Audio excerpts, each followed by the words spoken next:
Isang mapagpalang araw po sa inyong lahat. Good evening.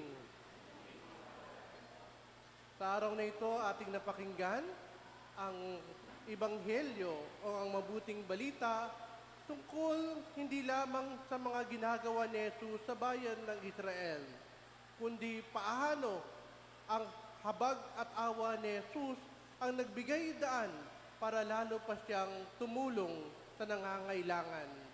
Paano ang habag at awa ni Jesus ang nagsisilbing daan para pumunta sa iba't ibang lugar at ibantala ang mabuting balita. Ano pong pagkakaiba ng empathy at compassion? Pag sinabi mong empathy, ito'y pag-unawa lamang sa nararamdaman ng ibang tao. Yung sinasabing feeling the other. You have the feeling as another.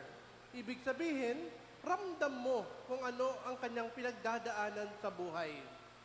Halimbawa, namatayan, nawalan ng isang mahal sa buhay, nakipag-empathy ka, nakikiisa ka sa kasadalamhati at pagkawala ng kanyang mahal sa buhay. You are putting your shoes in the person. Ibig sabihin, kung anong nararamdaman niya, sinasabi mong ramdam ko rin yan. At kung anong pinagdadaanan mo, pinagdadaanan ko rin yan. That's like one way of saying, your joy is my joy, and your sorrow is my sorrow. Yan ang sinasabing empathy. Pero anong ibig sabihin ng compassion? Compassion is not just a feeling, but move with pity for the other, para sa iba. At yan ang sinasabi dito sa Ebanghelyo. Jesus was moved with pity. Siya'y nahabag, hindi lamang sa damdamin ng ibang tao, kundi ang pagkahabag ay nagbibigay ng daan para sa kawang gawa. Kung ang empathy ay nasa level ng ating emosyon at damdamin, ang compassion ay sa level ng ating pagtulong at kawang gawa. Kaya sinasabi sa Ebanghelyo, si Jesus ay nagkaroon ng habag at awa sa mga tao dahil tila sila'y mga tupang walang pastol. At yan ang ating nais iparating sa ating mga mabuting balita sa araw na ito. Paano ba tayo maging tulad ng puso ni Jesus? Habag at awa sa ating kapwa. Dahil ang kanyang habag at awa, pinalayas niya ang demonyo. Ramdam ni Jesus kung ano ang nangyayari sa isang taong sinapian o inaalihan ng demonyo. Pero hindi siya nagtatapos ang kwento doon.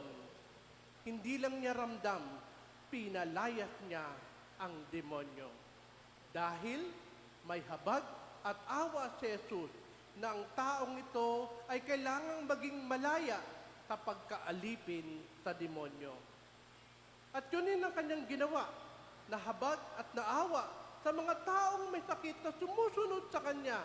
Ang daming taong may karamdaman.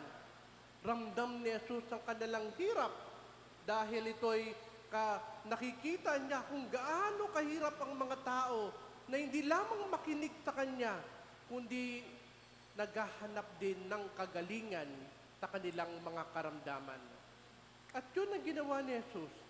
Dahil sa kanyang habag at awa sa mga tao, pinagaling niya ang kanilang karamdaman. Hindi lang niya ramdam, pinagaling niya ang kanilang karamdaman. At isa pa sa huli, dahil nga maraming tao ang nais makarinig ng mabuting balita, sinabi ni Jesus sa kanila na sagana ang ani, ngunit kaunti ang mag-aani. Dahil sa kanyang habag at awa, sinasabi niya na kailangan ng mga taong ito ay hindi lamang sumunod sa akin, hindi lamang makinig sa akin.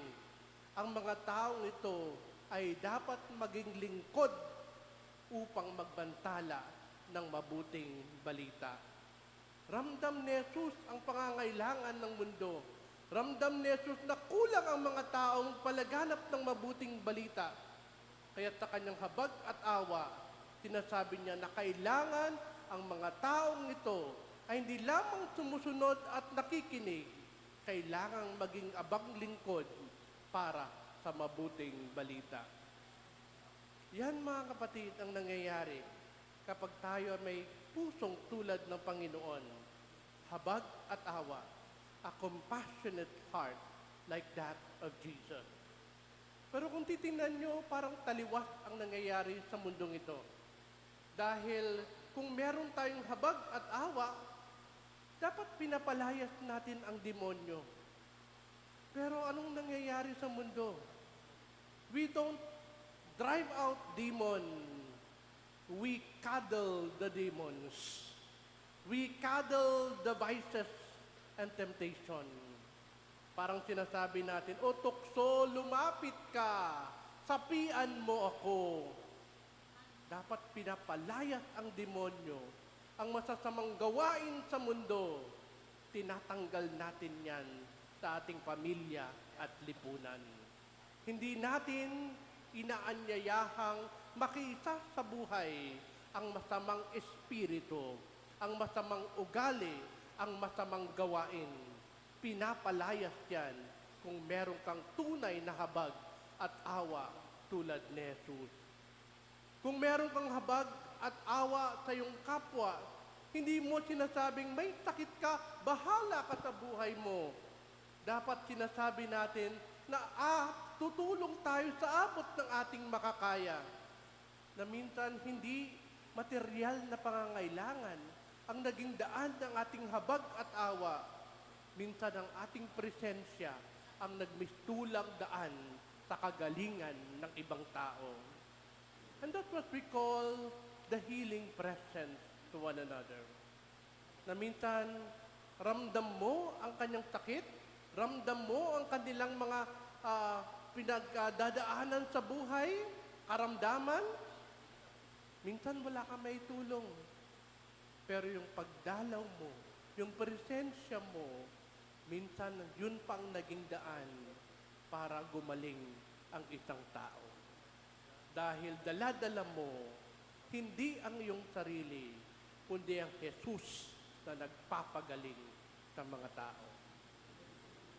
Kung may habag at awa tayo, dapat magiging instrumento tayo sa pagpapalaganap ng mabuting balita. Kasi minsan, ang nangyayari, nakikinig tayo sa mabuting balita, pero ayaw natin maglingkod sa mabuting balita. Marami ang nangyayaring ganyan sa mundo. We only listen to the Word of God. We only appreciate the Word of God. But we never become servants, serving for the gospel. Yan ang kailangan natin. Kung meron tayong habag at awa tulad ni Jesus, dapat ang buhay natin ay naging instrumento ng pagpalaganap ng mabuting balita. Mga kapatid, kaya meron tayong buwan ng nobinaryo sa ating ina ng katuwiran, salamin ng katuwiran, upang sabihin sa atin ni Maria, always go to Jesus. Always follow the heart of Jesus. Kaya meron din tayong twin heart of Jesus and Mary. Dahil ang puso ni Maria ay sumasalamin sa puso ni Jesus. At sa Ebanghelyo sa araw na ito, ang puso ni Jesus ay may habag at awa para sa lahat. Kaya ganun din ang puso ni Maria, may habag at awa para sa lahat. Kung ang puso ni Jesus ay nagiging instrumento ng katuwiran sa mundo, ang puso ni Maria ay sumasalamin sa katuwiran para sa mundo. Sa araw na ito, idulog natin sa Panginoon. Panginoon, sana hindi lang ako sumusunod sa iyo. Panginoon, sana hindi lang ako nakikinig sa iyo.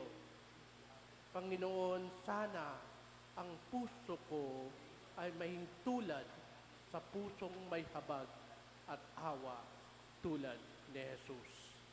Ang pusong marunong magbantala ng mabuting balita, ang pusong nagdadala ng kagalingan sa ating kapwa, at higit sa lahat, ang pusong nagpapalayas ng masamang ugali at masamang bisyo sa ating lipunan at bayan.